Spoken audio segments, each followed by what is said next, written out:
Helmet లేకపోతే మీ ఫోన్కి ఒక్క సెకండ్లో మెసేజ్ వస్తుంది. మరి అదే రోడ్డు మీదున్న గుంతలో పడి ఎవరిదైనా ప్రాణం పోతే ఎవరికి మెసేజ్ వెళ్తుంది?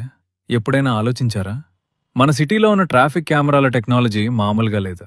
ఫైన్ వేయాలంటే చాలు సెకండ్లలో ఫేస్ రికగ్నైజ్ చేసి జేబులు ఖాళీ చేస్తున్నాయి.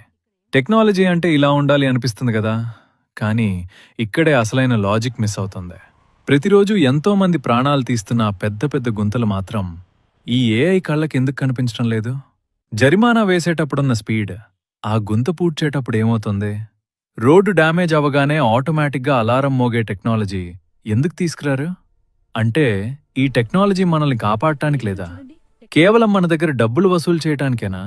సామాన్యుడి ప్రాణం అంటే అంత చులకనైపోయిందా? ఈ సిస్టమ్ ఖచ్చితంగా మారాలి. ప్రశ్నించకపోతే ఇదెప్పటికీ ఇలాగే ఉంటుంది. ఈ ప్రశ్నకు సమాధానం దొరికే వరకు దీన్ని ప్రతి ఒక్కరికి షేర్ చేయండి. ఎందుకంటే రేపా గుంతలో పడేది మీరో నేనో కాకూడదు.